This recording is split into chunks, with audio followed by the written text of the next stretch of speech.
अस्सलाम वालेकुम दोस्तों, कैसे हैं आप? उम्मीद करता हूँ खैरियत से होंगे। दोस्तों, 40 साल के बाद मर्दों में आहिस्ता-आहिस्ता एक प्रॉब्लम शुरू होने लग जाती है और अक्सर लोगों को उसके बारे में इल्म भी नहीं होता। पहले रात को एक दफ़ा वॉशरूम जाना पड़ता है, फिर ये 2 से 3 बार पे चला जाता है। इस तरह उनकी नींद डिस्टर्ब होने लग जाती है और यूरिन का फ्लो भी कम हो जाता है। ऐसा लगता है कि ब्लैडर पूरी तरह से खाली नहीं हुआ। तो अक्सर लोग इसको नॉर्मल एज फैक्टर समझकर इग्नोर कर देते हैं, मगर टेस्ट करवाने पर पता चलता है कि ये प्रोस्टेट इनलार्जमेंट है। अगर इस प्रॉब्लम को बर वक्त समझ लिया जाए तो इसको कंट्रोल करना बहुत आसान होता है। तो आज हम बात करेंगे प्रोस्टेट इनलार्जमेंट क्या होता है, इसकी असल अलामात क्या होती हैं और होम्योपैथी में कौन कौन सी मेडिसिन इस्तेमाल करने से इस मसले को कंट्रोल किया जा सकता है। मैं हूं डॉक्टर आमिर और आप देख रहे हैं आइडियल होम्यो सोल्यूशन।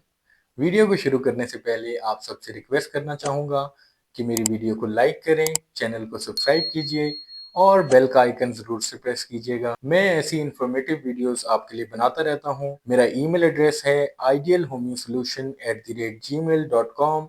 आप इस पर मुझे ईमेल कर सकते हैं। मैं पूरी कोशिश करूँगा आपको आपके सवालात के रिप्लाई जल्द अज जल्द दिया करूँ। तो चलिए शुरू करते हैं आज का टॉपिक।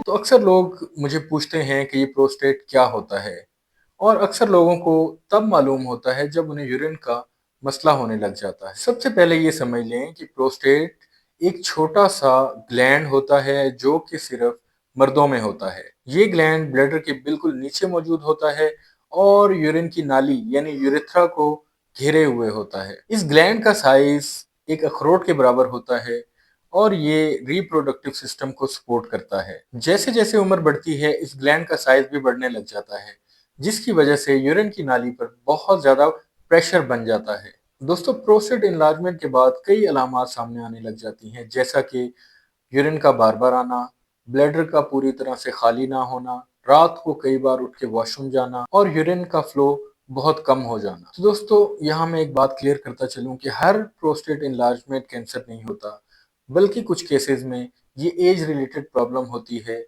जिसको अगर इग्नोर कर दिया जाए तो इसकी वजह से आपकी डेली रूटीन बहुत डिस्टर्ब हो जाती है। तो अब सवाल ये पैदा होता है कि प्रोस्टेट इनलार्जमेंट की अलामात क्या हैं और हमें कैसे मालूम हो कि प्रोस्टेट इनलार्जमेंट होना शुरू हो गई है या आपका प्रोस्टेट बढ़ना शुरू हो गया है। तो दोस्तों, इसकी सबसे पहली और कॉमन अलामत ये है कि आपको पेशाब बार बार आता है। दूसरी अलामत ये होती है कि आपको पेशाब के लिए रात में 3 से 4 दफ़ा उठना पड़ता है। बड़ी उम्र के लोग, जैसे 40 साल से ज़्यादा उम्र के लोग, अक्सर ये कंप्लेन करते हैं कि रात को बार-बार उठने की वजह से उनकी नींद अच्छे से पूरी नहीं हुई, जिसकी वजह से सुबह उठने के बाद उन्हें थकान का सामना होता है और आहिस्ता-आहिस्ता उनकी लाइफ जो है वो डिस्टर्ब होने लग जाती है। तीसरी कॉमन अलामत ये है कि यूरिन का फ्लो बहुत ज़्यादा वीक हो जाता है। पहले यूरिन का फ्लो अच्छा होता है, लेकिन जब प्रोस्टेट ग्लैंड बढ़ने लग जाता है, तो उसकी वजह से यूरिन की नाली पर जब प्रेशर डलता है, तो पेशेंट का यूरिन फ्लो बहुत ज़्यादा वीक होने लग जाता है और जिसकी वजह से यूरिन स्ट्रीम बहुत ज़्यादा वीक होने लग जाती है। कुछ लोगों को ऐसा लगता है कि यूरिन स्टार्ट करने में टाइम लग रहा है, मतलब वॉशरूम जाने के बाद उन्हें फ़ौरन यूरिन नहीं आता। और इसके अलावा एक ख़ास अलामत ये होती है कि यूरिन करने के बाद भी मरीज़ को ऐसा लगता है कि उसका ब्लैडर अच्छे से खाली नहीं हुआ और यूरिन के बाद कुछ ड्रॉप्स आने लग जाते हैं। तो अगर ये अलामात आहिस्ता-आहिस्ता बढ़ने लग जाएँ, तो आपकी डेली रूटीन ख़राब हो जाती है। इसलिए इन अलामात को इग्नोर मत कीजिए और बरवक्त इलाज करवाइए। तो अब बात करते हैं कुछ ऐसी होम्योपैथिक मेडिसिन के बारे में जो प्रोस्टेट इनलार्जमेंट में बहुत हेल्पफुल होती हैं। इसलिए सेम मेडिसिन हर पेशेंट के लिए सूटेबल नहीं होती, जबकि प्रोस्टेट इनलार्जमेंट के केस में बहुत सी ऐसी मेडिसिन हैं जो हर पेशेंट को इस्तेमाल करवाई जा सकती हैं। पहली मेडिसिन का नाम है सेबल सेरुलुटा क्यू। ये प्रोस्टेट इनलार्जमेंट में सबसे ज्यादा इस्तेमाल करवाई जाने वाली मेडिसिन है। ये खास तौर पर उन मरीजों में इस्तेमाल करवाई जाती है जिनका प्रोस्टेट इनलार्ज हो गया हो, यूरिन का फ्लो वीक हो गया हो या यूरिन बार बार आता हो और या फिर उन्हें यूरिन के लिए रात में बार बार उठने की जरूरत पड़ती हो। तो अब बात करते हैं इस मेडिसिन के इस्तेमाल के बारे में। इसको आपने मदर टिंचर में लेना होता है, जिसके 15 कतरे दिन में 3 बार आधे कप पानी में आपने इस्तेमाल करने होते हैं। दूसरी दवा का नाम है कोनियम मैकुलेटम।